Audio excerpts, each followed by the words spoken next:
Just start recording. So, first of all, Michelle, thank you so much for being here, being our guest today. And I would like you to first introduce yourself, to talk a little bit what you do, what do you work with, what are your clinical and your research interests. Sure. Well, first of all, Yuri, thank you so much for having me on your knowledge translation initiative. I think it's fantastic. And anything that we can do to translate knowledge from scientific jargon and literature to empower clinicians is truly worth it. My name is Michelle Hall. I'm a Senior Research Fellow at the University of Melbourne, and I work within the Centre of Health, Exercise and Sports Medicine, and that's based within the Department of Physiotherapy. I've been there now for a number of years since I completed my PhD, about 5 years, and my research is really targeted at understanding and trying to enhance the therapeutic role or how pain can be relieved through exercise for patients with hip and knee osteoarthritis. Perfect. So at the moment, I lead a relatively small team within CHESM, within the Centre of Health, Exercise, Sports Medicine, to work with people with hip osteoarthritis at the moment. Great. And I can discuss that a little bit more later on. All right, nice. Okay, and so our today's topic will be exercise and OA, essentially OA in people with a hip and knee OA. And I would like you to talk just a little bit about the role of exercise for these population. What does the evidence says? What the guideline says? What would be the effect size of exercise for these people? Well, across all the different clinical guidelines that we have to treat osteoarthritis, exercise is a cornerstone. It's the first conservative treatment, and it's also self-managed for these patients for both hip and knee osteoarthritis. And as I say, that's consistent. When we look at the size of the effect, it's quite interesting. You will see that the effect size is at best moderate, what we would call moderate in scientific terms, as in it's okay, it could be better. Okay, it can be better for many patients. Some people get great relief and some people not so much, and that's probably to do with our understanding of how patients feel pain with osteoarthritis. But what we do know is that exercise sort of targets pain and different levels, and we can discuss a little bit about that a little bit more later. In terms of hip osteoarthritis, there's a lot less research done at the hip compared to the knee. So at the knee, there's over 60 randomized controlled trials looking at the effect of exercise for knee osteoarthritis in terms of pain relief, symptom relief. Whereas you look at hip osteoarthritis, and the last time I counted, there was 13 trials. Okay, so much less work has been done at the hip than at the knee. And often the guidelines sort of get transferred from knee to hip. But I would say my observation of the evidence is that the effect sizes for hip osteoarthritis are less than what they are for knee osteoarthritis. Now, I think, again, there's scope to improve the effectiveness of exercise if we understand how it works and for who it works best for. Okay, so you just mentioned that we need to understand a little bit about the mechanisms. And how about now? What do we have about the mechanisms for OA? Is it more about biomechanics? Is it more about the level of the tissues, muscles, level of the brain? What do we have? Yeah, I mean, this is a great question, and I could talk for days about this because this is really a passion of mine to understand how exercise actually works, because I really believe if we understand how it provides pain relief, we can do better.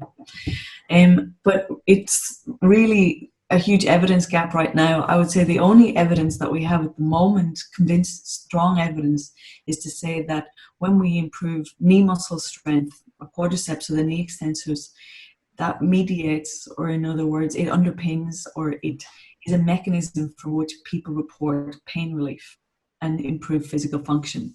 Okay, so we do know that once we target the strength of these muscles, we can reduce the pain and improve the physical function of these patients. Now, that's not to say that, at a tissue level and biomechanical, of course it makes sense. If we improve our biomechanics and if we improve the function of our tissues, will improve the symptoms of the patients. However, in terms of evidence, scientific evidence, we really haven't got the evidence to concur that. But as I say, one interesting part to this is biomechanics. Knee osteoarthritis in particular is often associated with malalignment, and there's a lot of research done in trying to correct, if you like, malaligned knees, so trying to bring that varus position into more neutral or vice versa with the valgus. And it's really interesting when we've looked at some studies, and we have a PhD student about to publish a paper now, and we've looked at the role of exercise in terms of reducing load in patients with malalignment. We've found that exercise doesn't change load at the knee point, at least how we measure it. Okay, so if it doesn't change load as we measure it, well, therefore it's questionable whether the change of load, if there is none, actually provides pain relief. So even though the exercise is designed to reduce load at the knee, it doesn't necessarily achieve that, at least on average for the patient group that you test.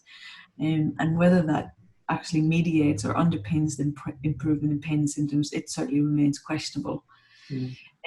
So to summarize, I suppose, Yuri, strengthening knees is the evidence that we have so far. But having said that, exercise works through many different pathways, you know, psychological, and we'll come to that in a moment. Different types can address different aspects of exercise that would be linked to pain, but the evidence is certainly lacking at the moment. Okay. And how about the types of exercise? Do we have a better type of exercise? Strengthening exercise, aerobic, like land-based exercise? Yeah, again, this is a great question, and I think it's a question that a lot of patients and clinicians sort of want to know. The short answer is no, there's no evidence to say that one is better than the other. Okay, so whether a patient wants to do land-based exercise or water aquatic, you know, there's no evidence to say that one type is better than the other. Interestingly, there was a really nice meta-analysis review, network meta-analysis review conducted last year by Go and colleagues. And this is somewhat consistent to a review done by Eva Roos in 2014. And the data seems to show that, and this is quite interesting, and I make sure I say this correctly, the data shows when you do different types of exercise in the one session, so when you mix different types of exercise, so if I did strengthening and anaerobic in the one session, the effect of that program is not as good as if I just focused on strengthening one day and aerobic the next day. Really? Now that's when you combine all the analysis, all the evidence together, okay? Biologically, it doesn't really make much sense, because you could argue for aerobic exercise to address, you know, psychological impairments associated with osteoarthritis, perhaps better than, say, strengthening. But yeah, as I say, there's two fairly large meta-analysis combined with a network meta-analysis suggest that we shouldn't mix different types of exercise in the same session. Even if you think of the preferences of the patient, for example, it seems to me that it is less boring, I would say, for the patient to come and do just one type of exercise than combining all of these exercises. It could influence the benefits, but as you said, the evidence saying the opposite.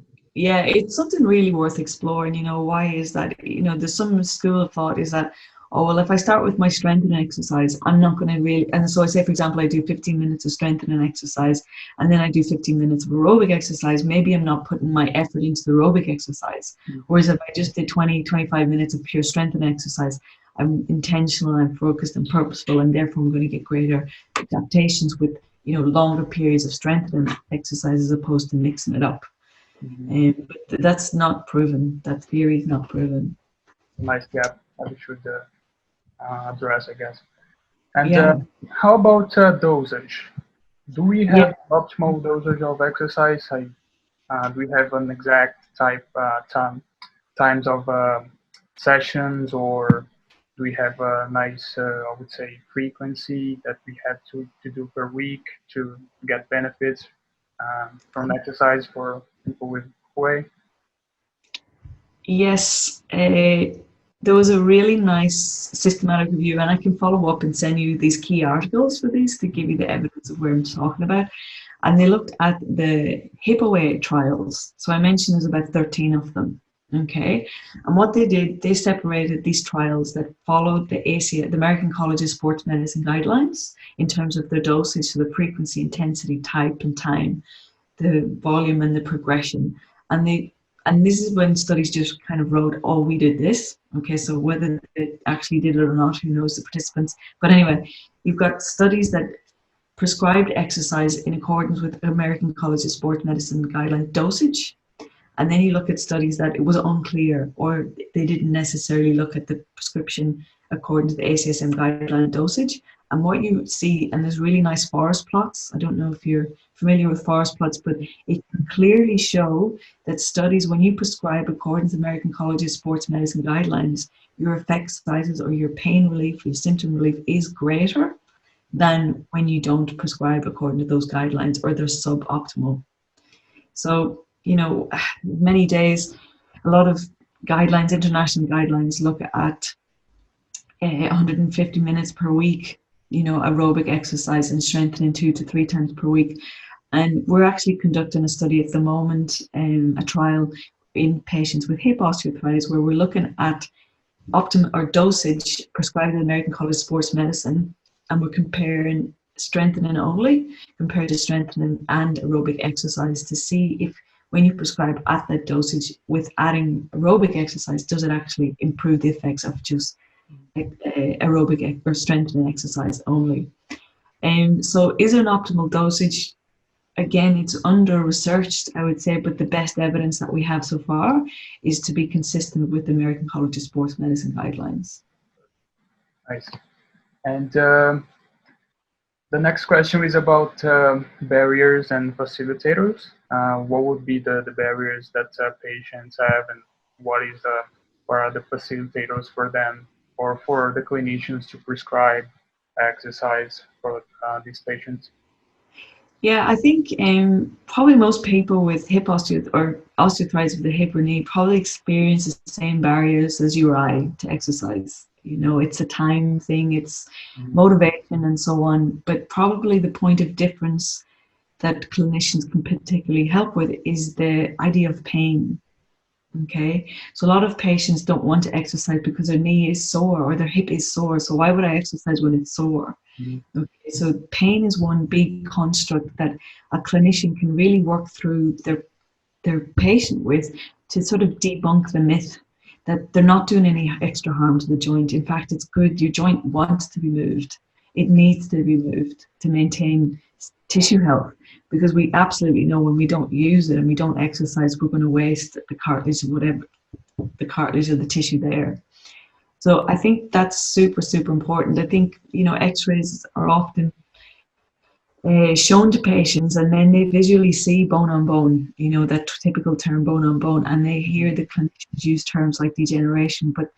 And when you see something like bone on bone, and then it's very understandable that somebody would go, oh, well, I better not exercise because I'm only going to make it worse. And no wonder I'm feeling sore. But as clinicians, and I'm sure informed clinicians, lots of them know that just because you've got bone on bones, so to speak, it doesn't mean to say that you'll have pain. So I think it's really important, and something that we've integrated in our physiotherapy treatment for our trials is really and truly in that early stage of consultations between physios and patients is sort of the physio gauging with the patient. Well, how does the patient conceptualize pain? Is pain a factor for that individual? Is pain going to stop them from doing the exercise that I prescribe? And what is their understanding of pain? Do they think pain is a good thing, or do they think pain is going to protect them, or pain is harmful? And they try to work through that and try to reconceptualize that it is actually okay to experience some pain to do the exercise. And in fact, there's some fairly robust evidence. It's not specific isolated completely to osteoarthritis, but in terms of musculoskeletal conditions, that if physios prescribe exercise programs that allow patients to feel some pain, they're likely to feel better. Okay, so it's basically, you got to feel a little bit of pain, and we got to feel like it's okay. Psychologically, you got to feel like it's okay. Yeah, it's okay. Is that belief that pain is generating some kind of harmful yes, exactly. And there is a balance, you know, and there's different schools of thought of the threshold. You know, some people say, let's say we use a scale of 0 to 10, and the patient says, oh yeah, my pain during this exercise is definitely, say, 3 points more. So it's gone from a 5 out of 10 to an 8 out of 10. Well, that's probably a good indication for the physio to drop back, you know, on the intensity of that exercise. So yeah, pain is probably a big barrier in addition to the typical barriers that most of the population would experience towards exercising.